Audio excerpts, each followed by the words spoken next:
Hey everybody, welcome to the Conscious Love Show. Whether you are single, you are in a relationship, or you're healing a broken heart, this show is here to inspire you, to remind you how beautiful, lovable, and amazing you truly are, and to give you the practical tools and insights to navigate from wherever you are right now to the loving relationship that you so deeply want to have. My name is Shane Kohler. I'm a certified transformational coach and trainer with over a decade experience helping people release their trauma and open their hearts to love.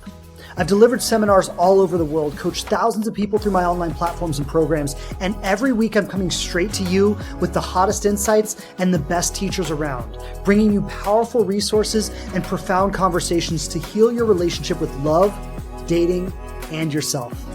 I'm so grateful you're here, and if it's your first time, welcome. You can count on me to always show up for you with my very best and a commitment to learn and grow myself so I can serve you to my maximum ability. Thanks so much for tuning into the show. I've got some awesome things planned for you today. So without further ado, let's dive in.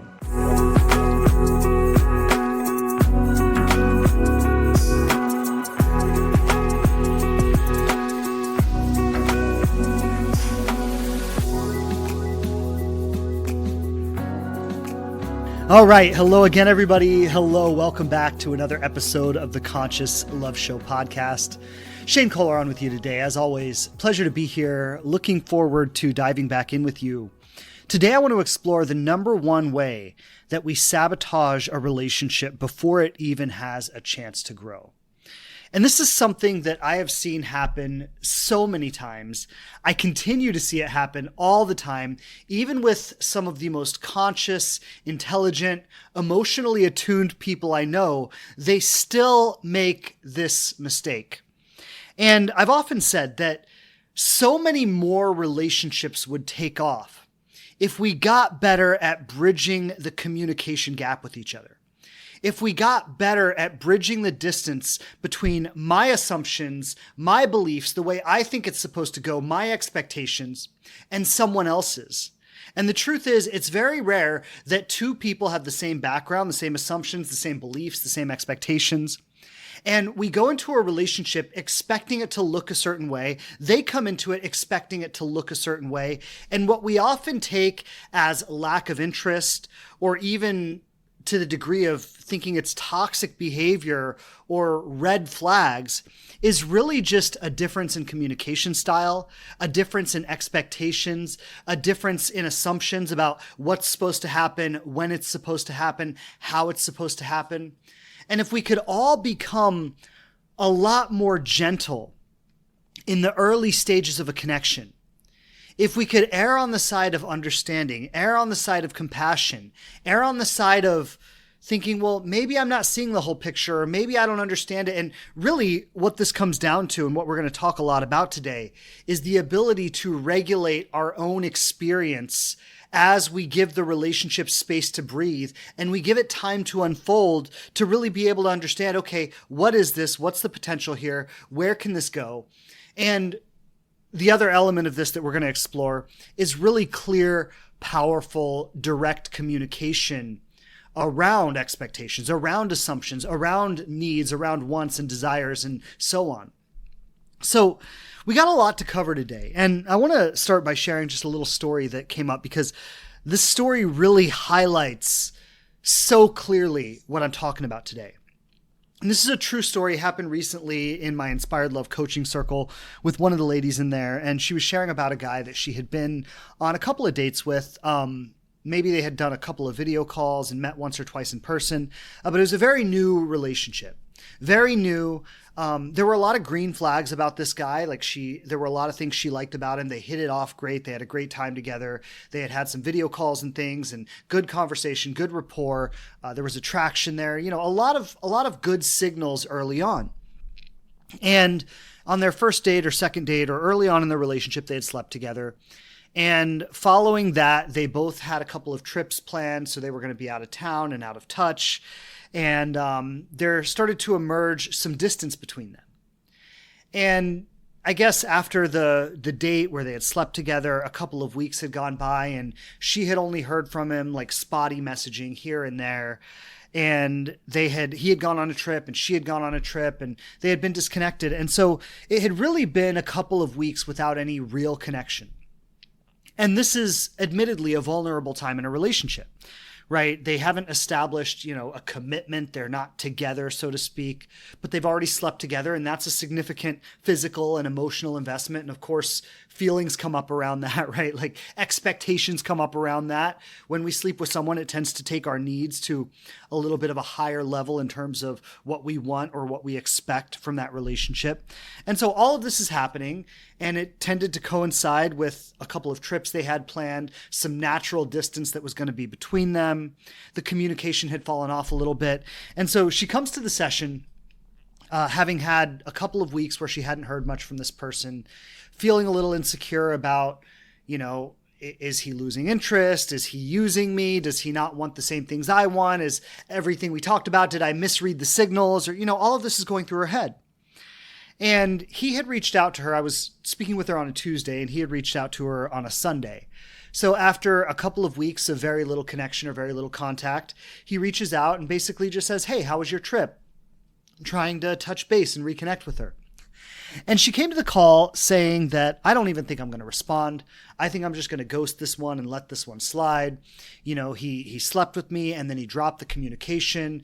There are things here that feel like a red flag to me. I don't want to encourage this. I think it's safer just to, pull back and withdraw and, not engage here." Basically how she came to the call and what she was saying. And I said, okay, well, he is reaching out. He is following up. Maybe he's not doing it with the consistency that you would like. Maybe he's not meeting your expectations exactly, but he is following up.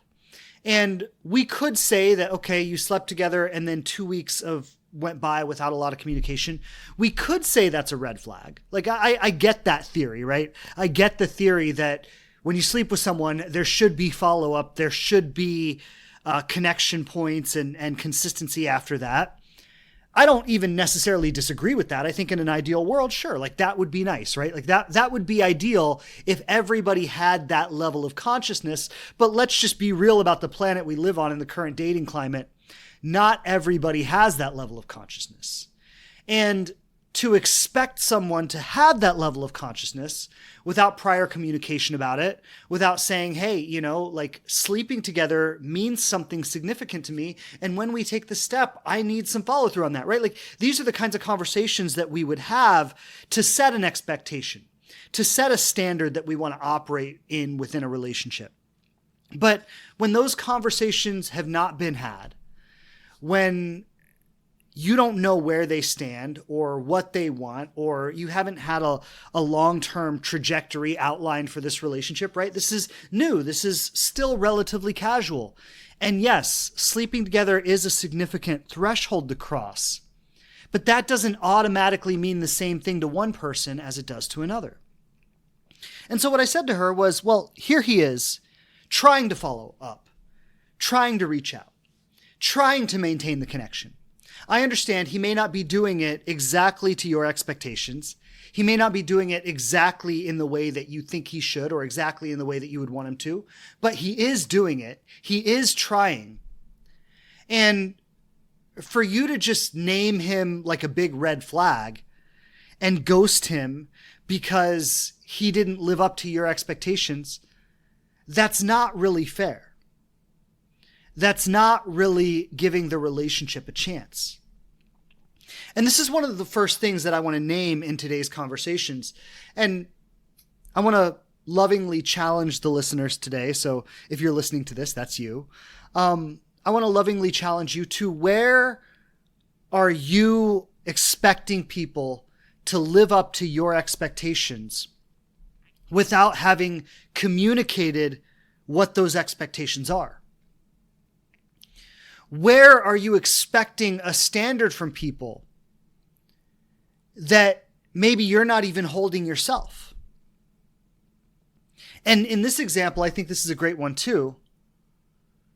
If you're willing to ghost somebody while judging their lack of communication, I want to name this, like, there is no worse lack of communication than ghosting somebody, right? So if you're going to ghost somebody over their lack of communication, you are literally being the thing that you're saying you don't want them to be. You are literally embodying the very energy that you say is not appropriate for you. And there are reasons for all of this. I have a lot of compassion for the underlying reasons for this, and we're going to talk about this today. But I just want to note some of these behaviors. I want to note some of the ways in which we unconsciously operate from expectations and assumptions, in the way that we have needs that aren't immediately met by someone, and their inability to intuit and meet our needs is seen as a red flag. Because I want to give an alternate perspective of this situation. I don't see this guy so far, now more will be revealed, right? But so far, I don't see that this guy is a red flag.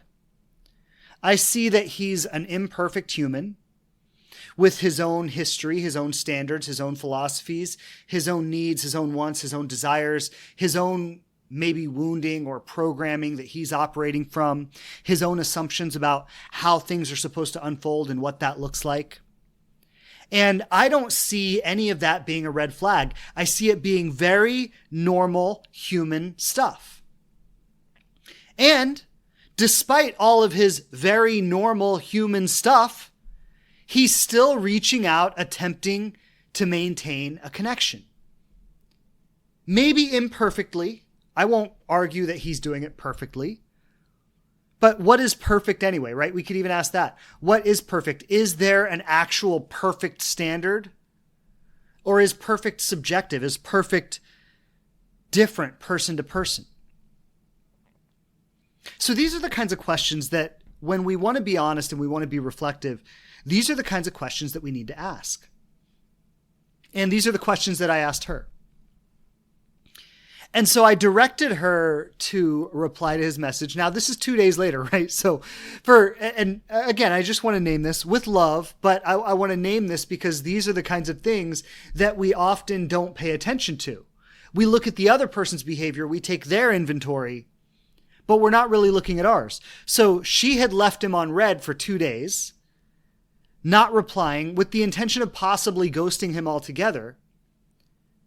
And her reason for doing that was because he was a poor communicator, according to her. And so what I want to name here, and this isn't about her, like lots of love to her. She was being her own imperfect human, with her own stuff. But with lots of love to her and lots of love to all of us who maybe find ourselves caught up in these kinds of dynamics, she was returning what she interpreted as poor communication with poor communication. Now, when we experience poor communication from someone and we return that with more poor communication, what we're doing is we are creating a standard in the relationship of poor communication. We're saying, this is how we communicate in this relationship, and we do it poorly. So I want to name that first before we get too far into this. And I want, for all the listeners, for everybody today, I want you to think about this. You need to embody the standard that you want to experience in all relationships. I've often talked about how when a man withdraws, don't match that energy. And when I post that on social media, a lot of women get mad because they're like, what, are you telling me to chase him? No, I'm not telling you to chase him. What I'm telling you to do is to embody your standard regardless of how people show up around you. Because my standard is not about anyone else. My standard is about me. If there's a way that I want people to communicate with me, then I'm going to communicate with them in that way. And if they can't reciprocate that, if they're not evolved or emotionally intelligent enough to reciprocate a high standard of communication, well, then that will get revealed. And I'll have to accept that. And I'll have to say, lots of love. We're just not on the same level here. So I'm going to take a step back. And that's fair. And that's okay. But if you're not even embodying your own standards, how can you realistically expect someone else to? That takes courage to do. And I'm going to unpack this a little bit more today, but I just want to start with that idea. You've got to be the example of the standard that you want people to have. So this is what I told her to message him.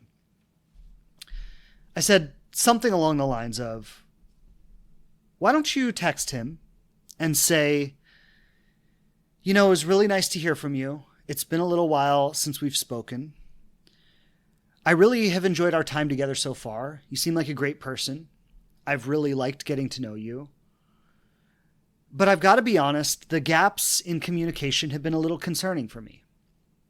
When I think about getting to know someone, I think about having more consistency. I think about having a more stable flow of communication between us. And especially after we slept together and not hearing much from you afterwards, that's concerning for me. I'd like to continue getting to know you.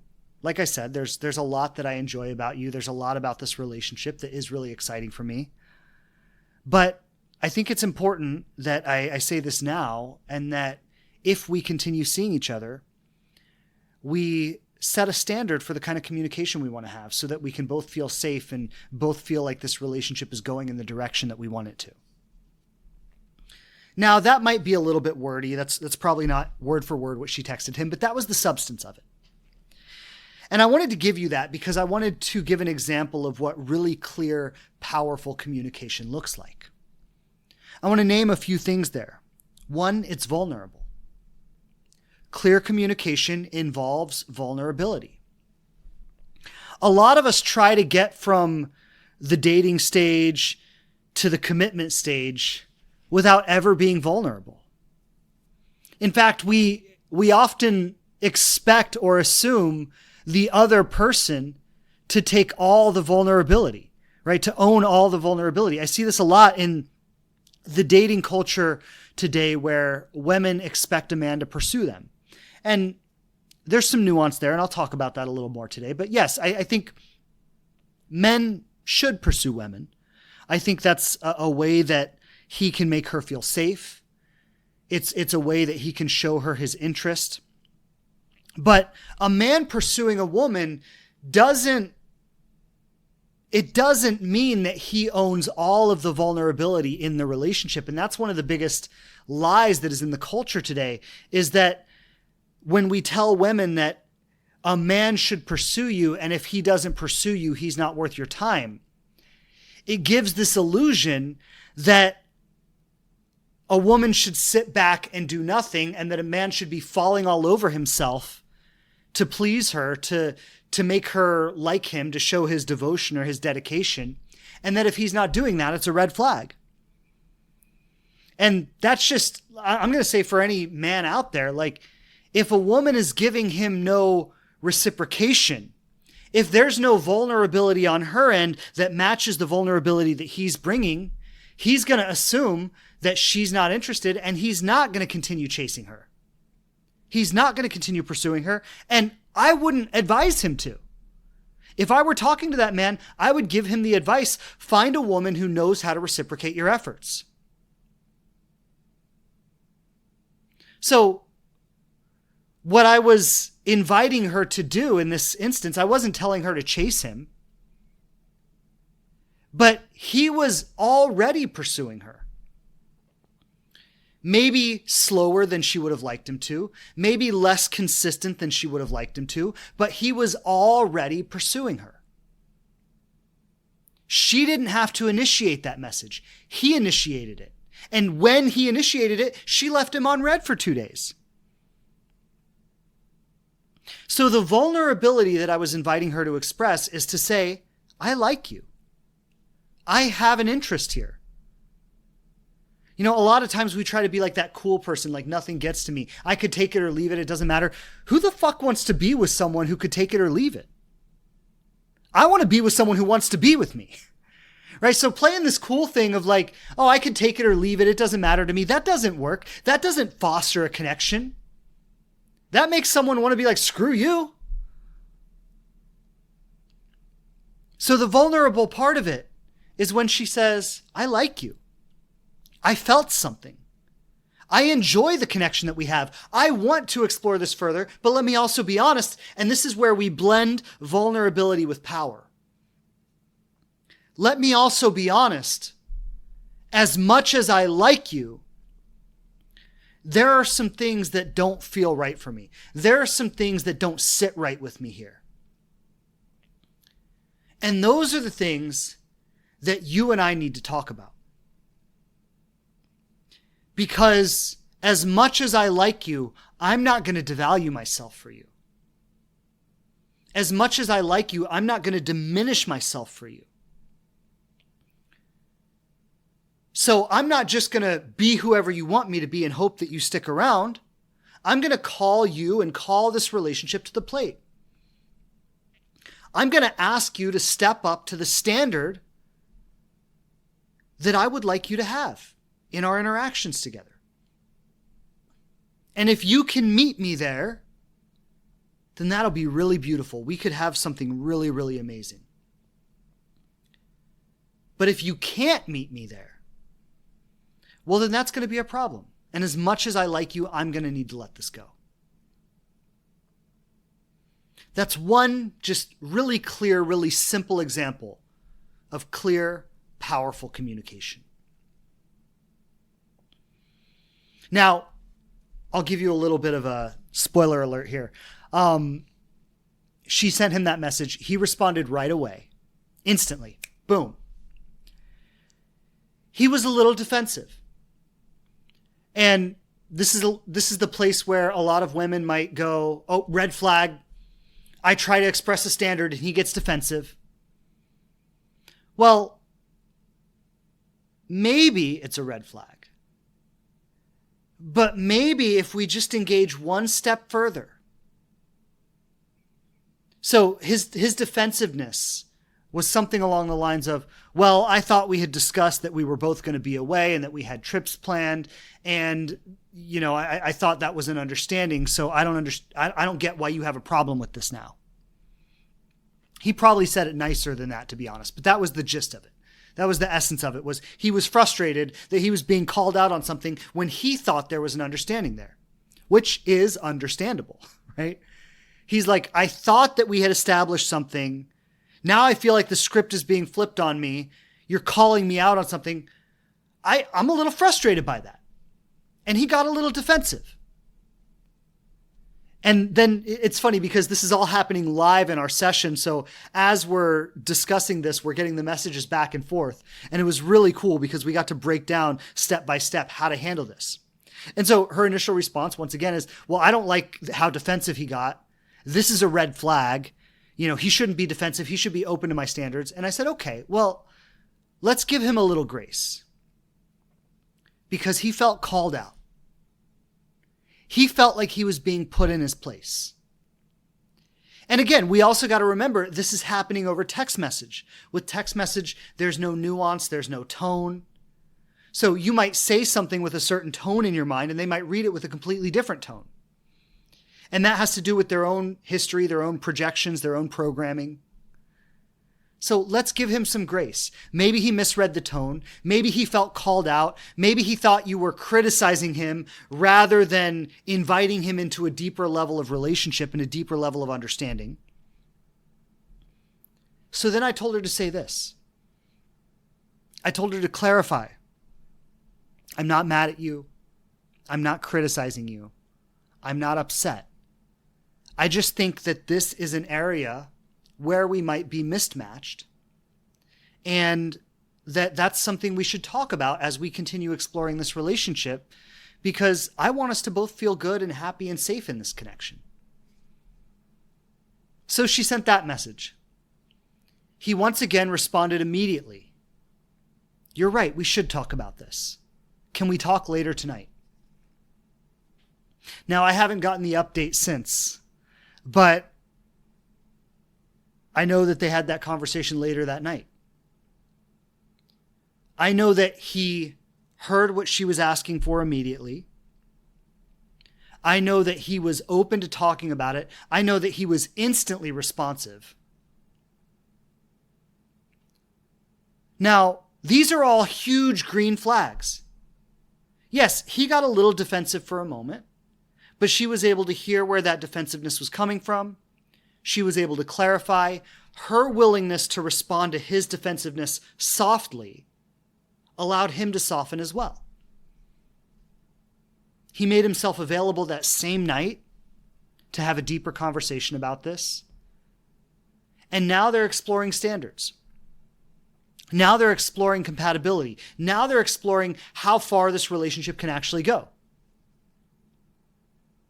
There's also one little funny part of this that I want to share as well, is that he had given her some feedback when they were texting, is he said, I didn't know that you wanted more communication, because early on when we started talking, you told me that you didn't like a lot of texting, so I was trying to respect that.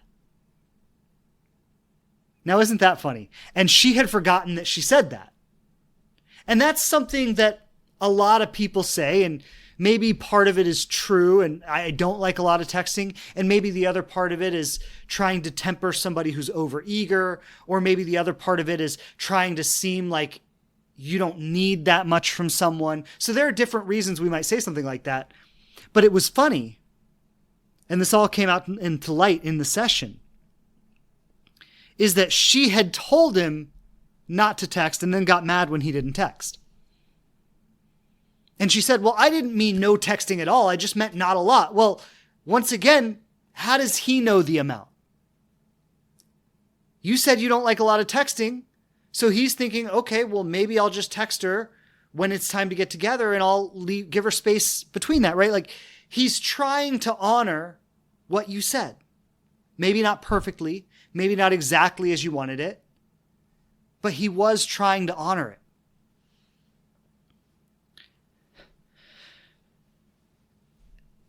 These are the kinds of things that, it's a little bit funny, but it's also very real. And these are the kinds of mismatches that maybe if we hadn't had that conversation, she would have ghosted him. Or maybe she wouldn't have ghosted him, but maybe she would have shown up with just a little edge, a little resentment, a little frustration. And rather than authentically communicating about it, that frustration would have become the underlying tone of the relationship that would have shaped her interactions with him. She's already framed him as a red flag. And so now that's who he is to her. He's a red flag. And that colors all of their future interactions. Oh, here's this guy who's a red flag. Here's this guy who slept with me and didn't text me for 2 weeks. Now I don't trust him. And even if he does everything right, she's going to be looking for that now. Because that's how she framed it. I just wanted to use this example today because this is one of the most core situations that we find ourselves in. Two people with two different backgrounds, two different sets of expectations, two different sets of assumptions. And in between these two histories, these two worldviews, these two different sets of belief systems and ways of thinking about things and ways of expecting things to unfold, we have the relationship. We have the gray area where we somehow have to sort through these different backgrounds and histories and expectations in order to finally be able to find some common ground. And I just want to say from experience, like I definitely went through this in dating. I went through this with my wife. And I'd say today, going on 9 years in, my wife and I have a lot of common ground. We know what to expect from each other. We know there are very few surprises these days. But I'd say even 5 years in, we were still navigating a lot of that. Maybe even 6 or 7 years in, we were still navigating a lot of that. It took time to find common ground. And yes, we got comfortable with texting and calling within the first couple of months. but living together was a whole other level. Buying a home together was a whole other level, right? Like there are so many levels as we go deeper and deeper and deeper into relationship with each other. We continue having to find that common ground. My wife is due to have a baby here in the next couple of weeks, so we're going to embark on parenting together. There's probably going to be a whole other level of common ground there, right? We're going to have to find that common ground in ways that we never have before. This is the unfolding that happens as relationships deepen.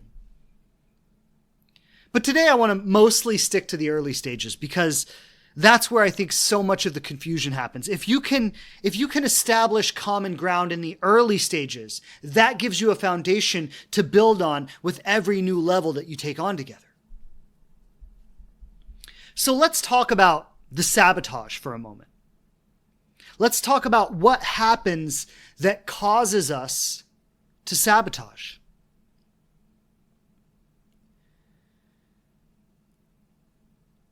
The gray area, and every relationship goes through this, and I'll say even in the best of circumstances, you have maybe a couple of months of gray area. In the more challenging circumstances, you have maybe a year or 6 months of gray area. If you're getting beyond a year and you still don't know where you stand with someone, you still don't know where the relationship is going, you still don't feel secure in the connection, that's a red flag.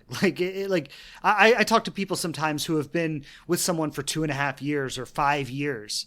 And they're like, oh, I don't know if we're going to get married. I don't know if we're even really committed. We've just been spending time together. Like, that's a red flag. I mean, if you're okay with that, then who am I to judge? But if you want a committed, devoted partnership and you're more than a year in with someone and you don't feel safe in where you stand with them, you don't feel secure in what the relationship is and where it's going, that's a red flag for sure. But even in the best of circumstances, there are a couple of months of gray area. I'd say even up to 6 months, maybe in the first couple of months you establish that we're boyfriend, girlfriend, we have a partnership, we want to be together, we're taking this seriously. Maybe by the time you get to 6 months or you get to a year, you say we want to get married or we want to spend our lives together or we want to move in together, right? Like there's a natural progression that makes sense. But in between that, there's a lot of gray area where we don't really know where we stand. And I think this is particularly heightened in the beginning. Because in the beginning, we're literally driven by hormones. We're driven by a vague sense of desire. Maybe one person is literally driven by the need for sex. The other person is literally driven by the need for belonging or companionship. But we haven't defined what those needs mean in the context of this relationship and how that's going to evolve over time. Right? There's so much subtlety here. There's so much subtlety that we don't often define. A lot of times we don't even understand it in ourselves, and we definitely don't understand it in the other person. Sometimes, and I'll say this about men, it's true for women too, but it's more true for men, is that a man will think he wants a relationship. He'll think he wants to fall in love, but really all he wants is sex. And then as soon as he gets sex, the need for a relationship dissolves. That doesn't mean that he doesn't maybe desire a relationship on a deeper level, but that intense need that's driving him, that feeling that he thinks he's falling in love, it was literally just a sex drive. And once that is satisfied, all of a sudden the relationship doesn't seem so important anymore. That happens to men sometimes. And I'm not judging men for that. That's nature. That's literally biology. And at the same time, I think men can become aware of that. They can be responsible with that. That's a whole other conversation. But my point is that when we get to know someone, when we're getting to know someone, when we're first meeting them, we don't know what's driving them. A lot of times we don't even know what's driving ourselves. We might have a deep desire to be loved and to love and to be deeply intimate and deeply in relationship. And we might think we're madly in love with the other person. What it really is it's just a drive to belong somewhere. It has nothing to do with the other person. And we project all of this onto the other person. This might be more common with women, actually. Women might do this more often. They, quote, fall in love with someone, but they don't even really know why they love them. They couldn't even really articulate it. There's nothing particularly special about that person, but that person activated something in them that said, I need them to want me. That's a common thing. That happens a lot. My point here is that we're driven into relationship with each other by desires that we don't always understand, for reasons that we're not always clear about. And then all of our attachment wounds and our history and our programming and our upbringing and our relationship with our parents and all of this stuff is thrown into the mix. Some people tend to chase connection. Some people tend to avoid it. Some people lean in and then lean back out and go hot and cold really fast. And we've got to navigate all of this to find some common ground, to establish some stability in the relationship where we feel safe. And most of us are not very good at living in that gray area. The space where the relationship is undefined. The space where we don't know what it means or where it's going or what to expect or any of that. This is one of the greatest skills that any individual can develop. The skill to find comfort in the gray area. This is the place where all of our attachment wounds are highly active. All of our needs and desires are on overdrive. All of our expectations and assumptions are heightened. This is an intense part of a relationship. It's an intense place to be. And this is where we've got to learn to ground ourselves. We've got to learn to find safety and security in the understanding that I can't control the outcome. I can't say for certain where this relationship is going to go, but I know if it's meant to be that it will. And if it's not, it won't. And it's safe for this person to come into my life, and it's safe for them to leave. And I'm going to trust the outcome without trying to control or manipulate or orchestrate or do all these things to make it go my way. I'm going to surrender to the outcome, whatever the outcome might be. I'm going to breathe my way through discomfort. I'm going to ground myself through discomfort. I'm going to be authentic. I'm going to be powerful. I'm going to be communicative. I'm going to express my needs. I'm going to ask for what I want. I'm going to challenge things when the relationship reveals that it needs to be challenged. And I'm going to show up fully myself. Give this everything I have, knowing that it may not work out. And if it doesn't work out, I'm going to trust that outcome. And trust that exactly what needed to happen is what happened. That's tough. But that is truly the thing that leads to conscious love. Because what happened earlier, in the example I was giving earlier, is this woman was being triggered. Her abandonment wounds, what it means of when I sleep with someone and the kind of aftercare that I'm supposed to get when I do that, when I choose that with somebody. Her expectations and assumptions about consistency and communication and what that looks like. All of that was triggered. And her protective mechanism, her defense there, was to withdraw, was to ghost. She named this in the session, and I want to really acknowledge her for her courage to own this and name this, because not everybody would, but she did, and that's very powerful. She felt slighted by him. She felt disregarded or disrespected on some level. And if he's a red flag, and if he's going to neglect me, and if he's not going to show up for me the way I need him to, then the one thing I can do to regain some power in this situation is I can ghost him. I can leave him on red wondering what happened. And that was her slightly toxic, slightly manipulative way to regain a little power in the situation. And that was safer than continuing to vulnerably engage with him. And she might be someone, based on her attachment style and her patterning, she might be someone who leans a little more avoidant. A lot of people have the opposite reaction. They don't hear from them, and so they chase. They pursue. I'm thinking of another client of mine who, when she would get to know somebody, and there would be, many of you have probably experienced this, where you hit it off, things are going well, there's consistency, there's communication, you're going on dates regularly, and then it starts to fade, it starts to fizzle. The person still says, yeah, I want to see you, but they're maybe a little less available or a little less attentive, or they're not reaching out as often, they're not making as much of an effort to see you, to spend time together, and those kinds of things. And what she would start to do is she would start to make little hints or little jokes, right? The kind of awkward joke. So something like, should I pencil you in for 2037?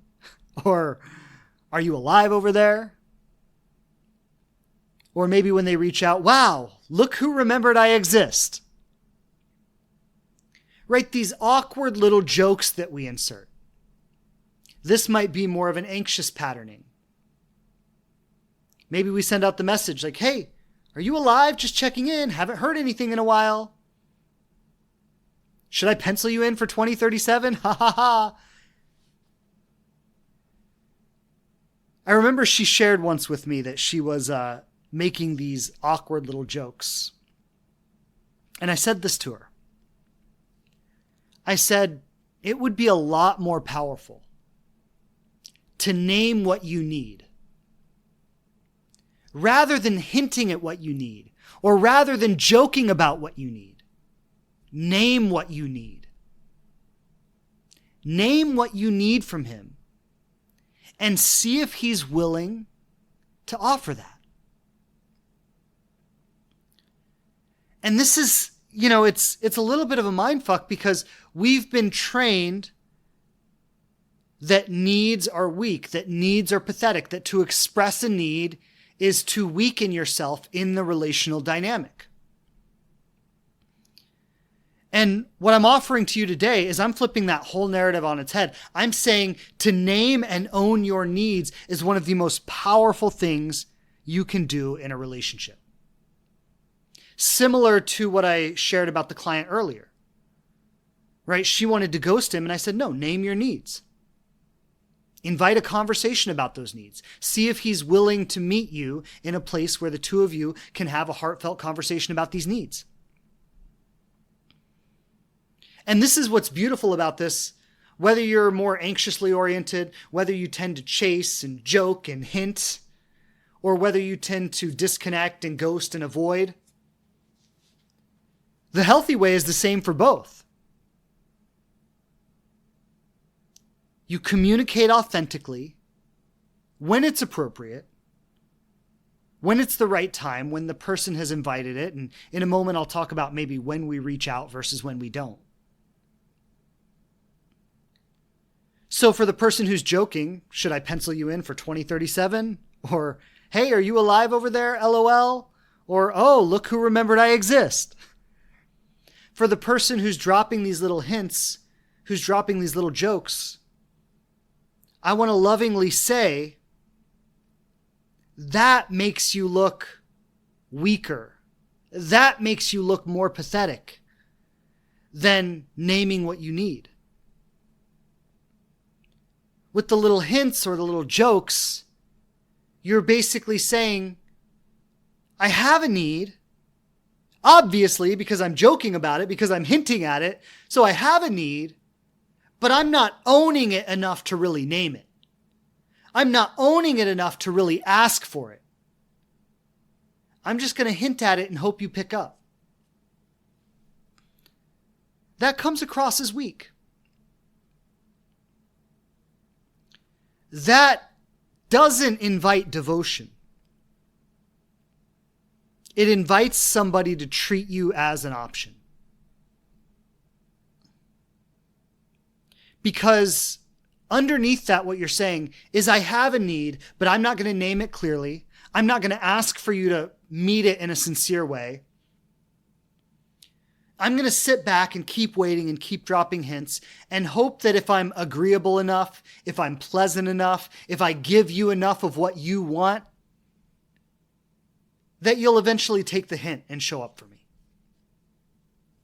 That's not powerful. That's weak.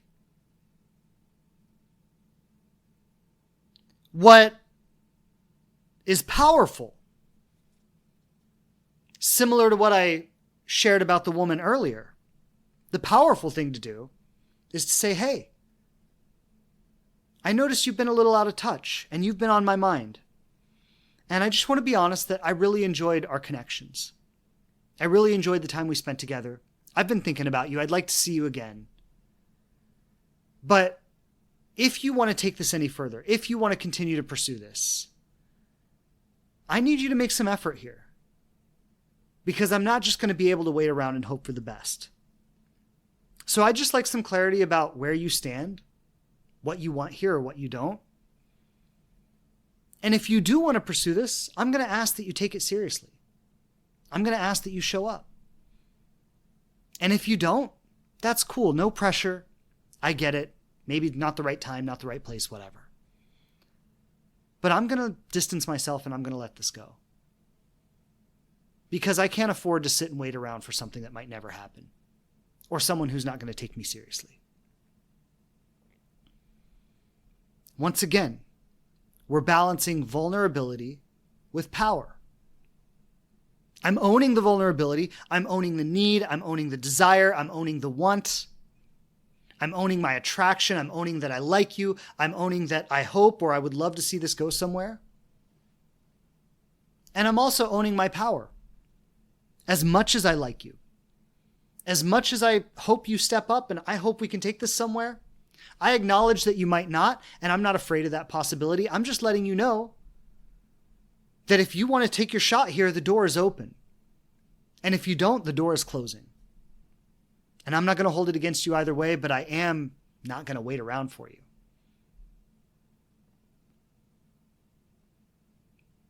That's power. This is what power looks like in a relationship. We sabotage because we get uncomfortable. We don't want to have to be that vulnerable. We don't want to have to be that honest. We don't want to expose our neediness. We don't want to act like this person has some power over us, even when they do. We don't want to reveal ourselves.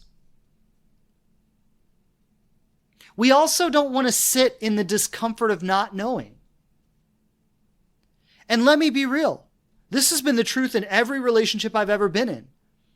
Even with my wife. Married happily, 9 years, starting a family. But even with my wife, there was a lot of sitting and waiting around. I don't know when I'm going to hear from her.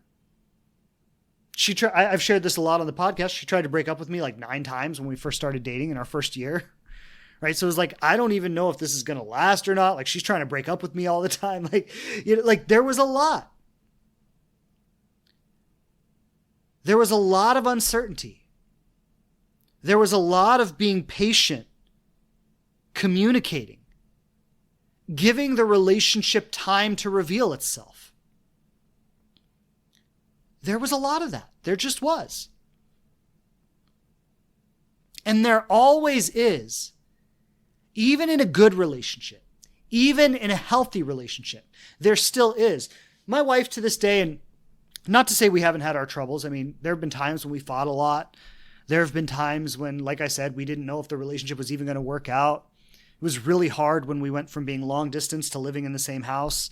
and figuring out how to live together when we were so used to our own space. Like, it's not that we've done it all perfectly, but we've had a really healthy relationship. And the reason we've had a really healthy relationship is not because we did it perfectly, is not because we were enlightened. It's not because we didn't have attachment wounds or any of that. The reason we've had a healthy relationship is because we continued to communicate through all of it.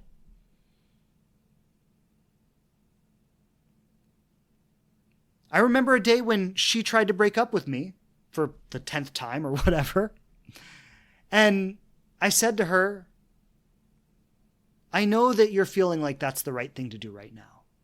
And I get it. But I want you to know that I think there's something here.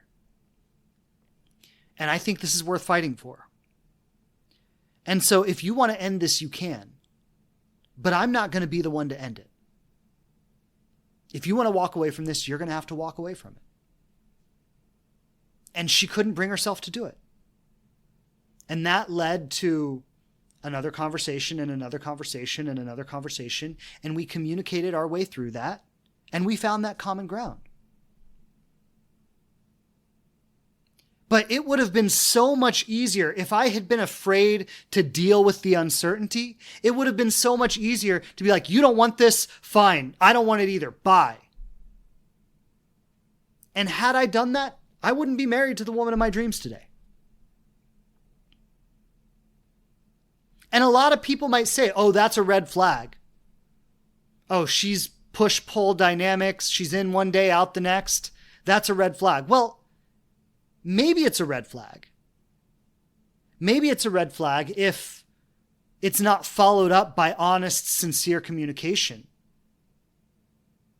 If despite her having moments of doubt or fear or moments when she wanted to withdraw, she wasn't also making a lot of effort in many ways, then maybe that's a red flag. But this is where we've got to be a little more emotionally intelligent.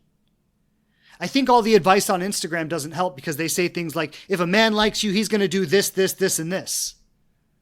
And those things are not untrue, but they're half-truths. It's like, if a man likes you, he's going to show up. He's going to be consistent. He's going to take the lead. He's going to ask you out. He's going to plan dates. He's going to blah, blah, blah, blah, blah. Yeah, that's true. He's also going to have moments of fear.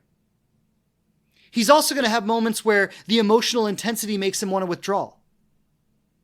He's also going to have moments where he gets triggered, where he gets defensive, where he doesn't say or do the right thing all the time. That's the part they leave out in the Instagram posts. Because that kind of stuff isn't as likable. This is where we've got to elevate our own emotional intelligence. This is where we've got to be deep enough to look past the exact behavior and see the person underneath. And that doesn't mean we don't have standards. We have standards. That's another trap a lot of people fall into is, oh, well, they're not showing up the way I need them to, but I see the person underneath and I know they're a really good person and I know they have a good heart and I know they deserve love. So I'm going to wait and wait and wait. No, that's just another trap. We're not endlessly waiting for someone who doesn't show up. But we're also not sabotaging a connection just because that person isn't perfect right out of the gate. We're willing to engage. We're willing to communicate. We're willing to be vulnerable. We're willing to challenge. We're willing to be patient. We're willing to listen to our bodies and our intuition. To feel our way through things. To give someone maybe a second chance or maybe a third chance sometimes. And other times to say, you know what? I think I've given all the chances I can give. This isn't the kind of advice that fits into a meme on Instagram, but this is the kind of advice that builds real human relationships. You can't build your relationship off of a meme. You've got to build it off of deep emotional intelligence and maturity. A willingness to be patient, a willingness to sit with your own discomfort, a willingness to be vulnerable, a willingness to name what you need, and eventually a willingness to walk away when those needs are not met. Yeah, it's fucking hard. I wouldn't pretend that it's any other way. But the love of a lifetime is something worth a little bit of hard work. And all of the kinds of toxic situationships and bullshit that people end up in, that they complain about, and then they go on Instagram and say, I hate men because they've all been blah, blah, blah, blah, blah. That's what happens when we're not willing to do the hard work. That's what happens when we expect it to be easy. So a couple of things I want to say right now. I want to touch on when to reach out and when not to. Because there is a balance between chasing someone, pursuing them to an unhealthy degree, and sitting back, letting the relationship breathe, giving them space to come to you. A lot of times when I talk about things like this, people say, I shouldn't have to play a game. I should just be able to be myself fully and have someone love and accept me for who I am. Well, let me put it this way. Being emotionally intelligent and attuned to appropriate relational dynamics, that's not game playing. That's called being a mature adult. Okay, if someone isn't reaching out to you, if you're trying to engage with them and they're giving you one-word responses, or if you send them a text message and they don't respond for 3 days, you giving that relationship space to reveal itself is not playing a game. It's called being a mature adult. This is where some of us need to take responsibility for how we show up in relationships, rather than thinking that the other person should always be perfect. So let's just take a couple of examples. You might be someone who likes more communication or likes less communication. When two people who like a lot of communication hook up, that's really easy because they both talk a lot. But if you're someone who likes more communication and the other person likes less, or maybe they prefer in-person communication to texting, or maybe they're more of an appointment-making person where they schedule a date or they schedule a call or they schedule a video call and they're like, I'll talk to you then, but they don't feel the need for communication in between, but you do. Now we have a mismatch. Now, that's not bad. That's not incompatible. That's just a dissonance in communication styles. The mistake that we often make is we assume that a dissonance in communication styles means somebody's not interested. That doesn't mean they're not interested. I hear this complaint a lot. A woman will say to me, he scheduled a date with me 2 weeks ago, and I didn't hear anything from him for 2 weeks, and then he reaches out on the day of the date. And I'm like, well, I can understand why that might be frustrating for you if you have a different communication style, if you have different expectations, but that's not inherently wrong. In his mind, he scheduled the date, he planned on seeing you on the date, and he reached out the day of or the day before to confirm that things were still on.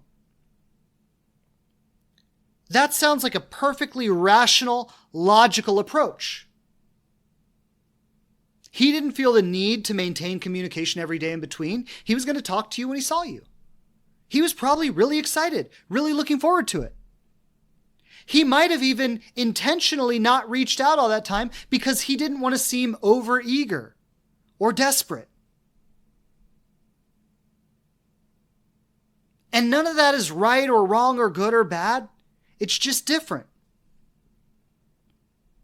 I was thinking about this earlier, how most of my life, and all the women I dated, I didn't reach out for 3 days after getting their phone number because I was taught that if you reach out in less than 3 days, you look desperate. Now, that's not true. That's bullshit, and I eventually grew out of that. But what I'm saying is these are the narratives that we've taken on in our culture. And so if a man doesn't text in 3 days or even a woman, because women get the same narrative. If he doesn't text within 3 days, that doesn't mean he's not interested. That might mean he's very interested and he's trying to play it cool. And is that the highest level of emotional maturity? No, it's not. But that's also not wrong. That's just weird, quirky little human stuff. And we sabotage relationships over weird, quirky little human stuff because our own insecurity and our own discomfort can't handle staying grounded as we navigate through all of that. So when do we reach out and when do we wait? Communication should be a natural flow. It's like tossing a ball back and forth. I toss it, you catch it, you toss it, I catch it. And if we just keep tossing back and forth, there should be a natural flow. Relationships tend to develop their own pattern. When I met my wife, I called her the next day and we've talked every day since. That was a natural flow that we fell right into. But I've had relationships before that we only ever talked in person. We never talked on the phone. And those weren't bad relationships. They were what they were. So a relationship between two people is going to have a natural rhythm. And honestly, that rhythm is probably going to align to the least communicative person. I often say consistency is good, even if it's once a week. Right? If they're touching base with you once a week, that's good. Consistency is good, even if it's not daily consistency.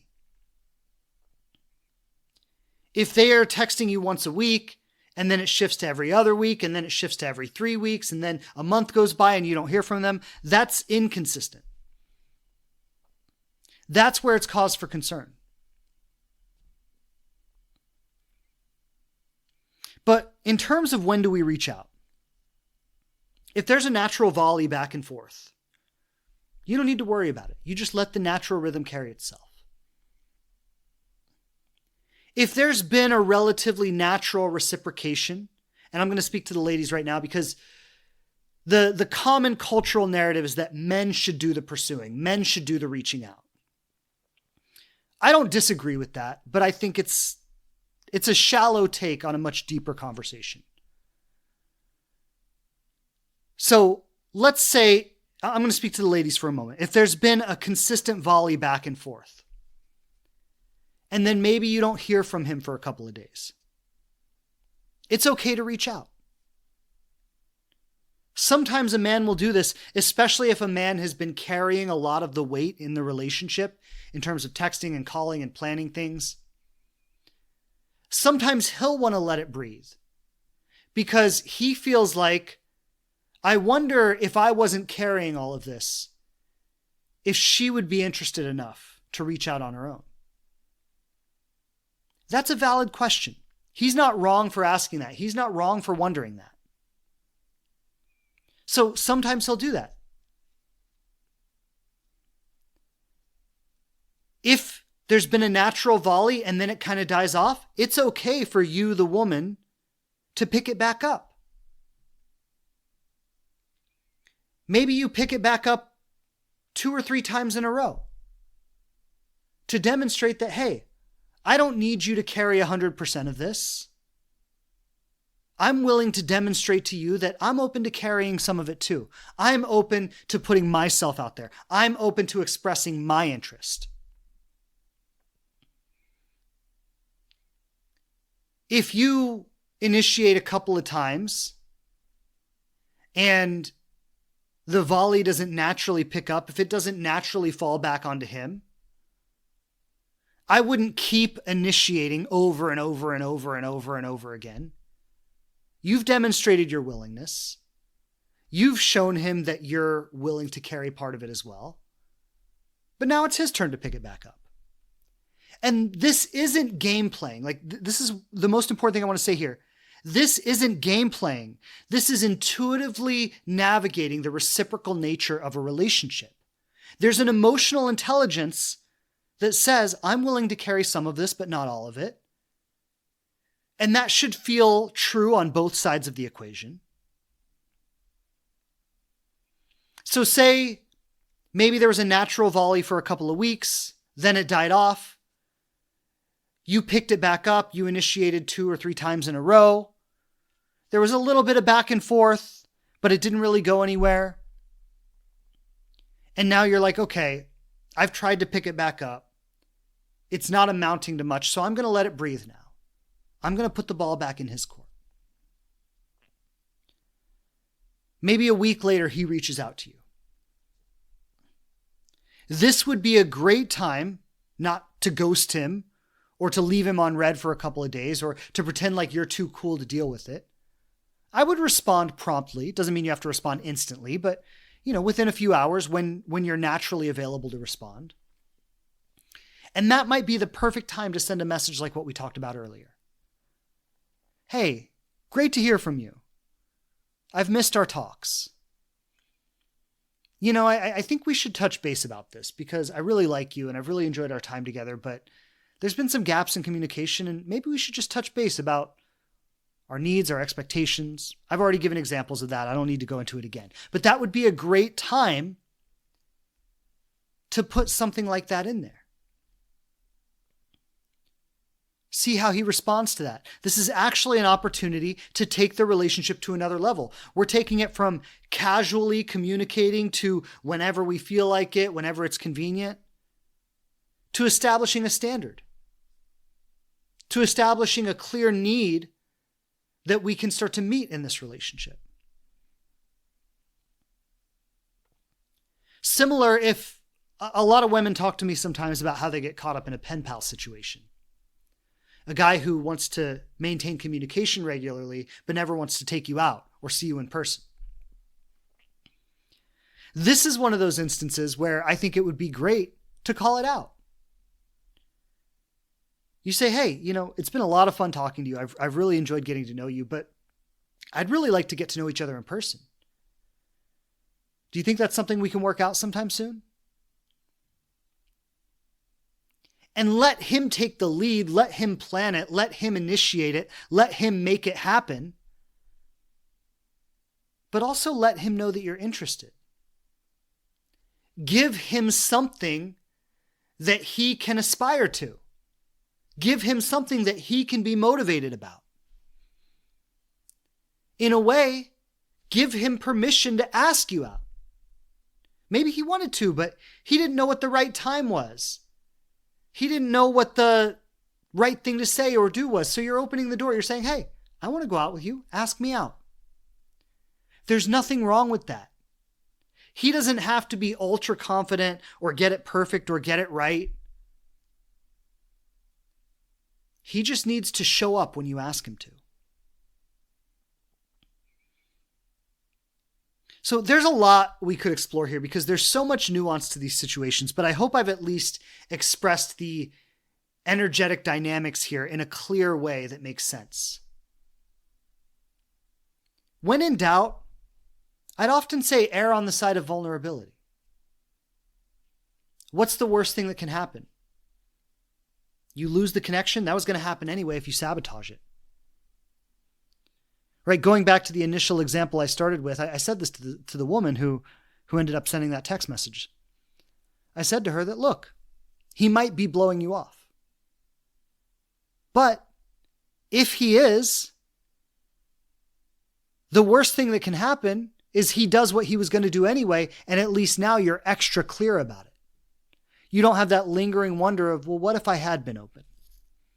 What if I had given him an opportunity?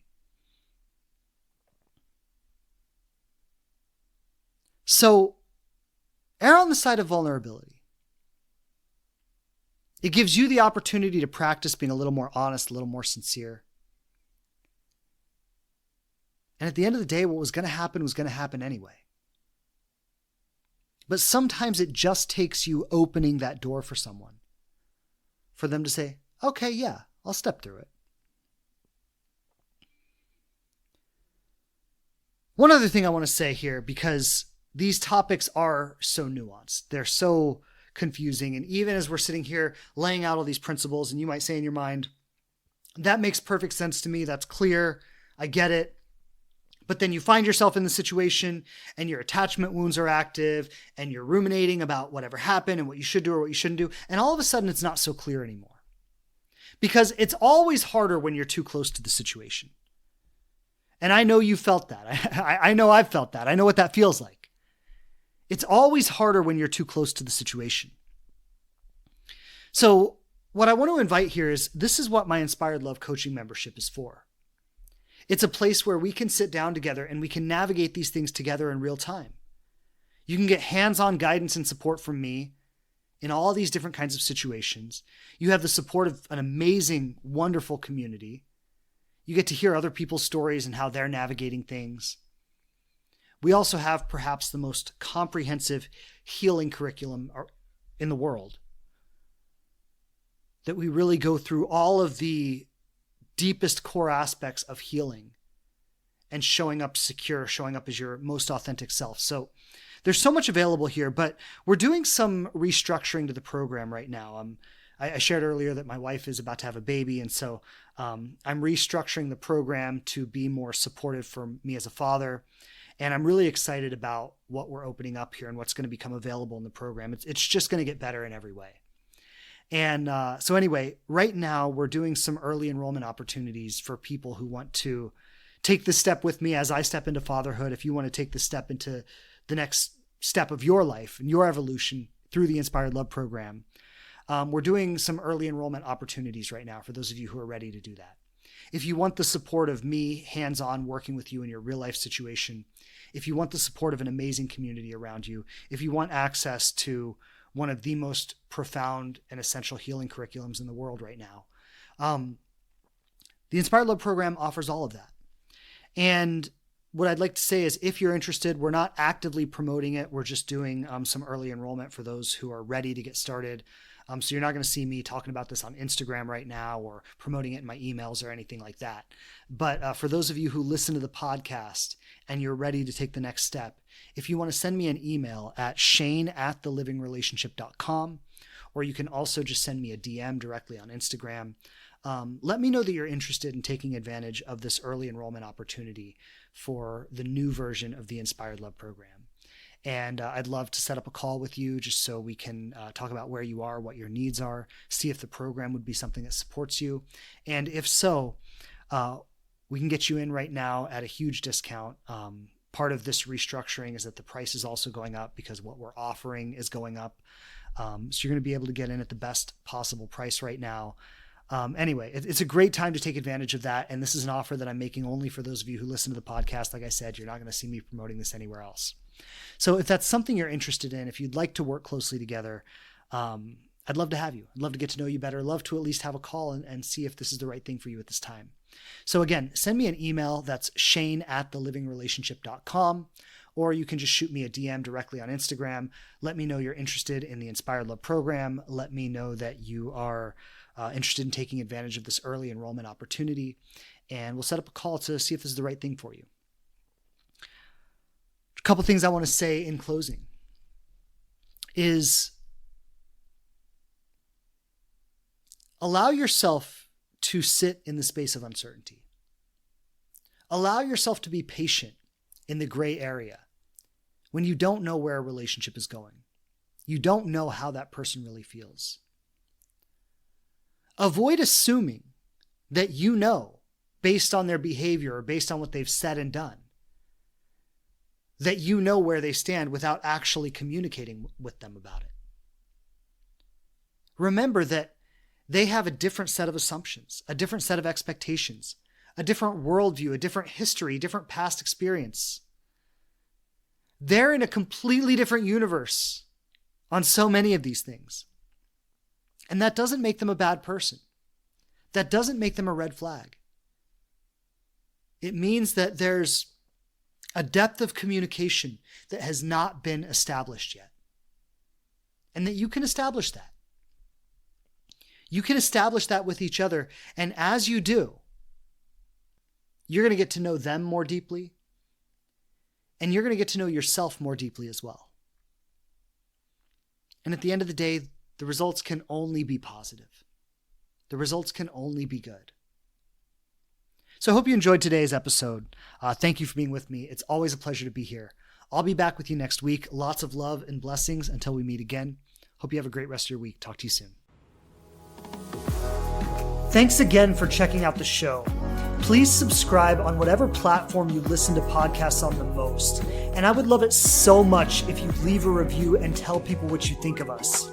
Don't forget to follow us on Instagram @TheLivingRelationship to connect more closely. And I'm grateful to be supporting you on your journey to love.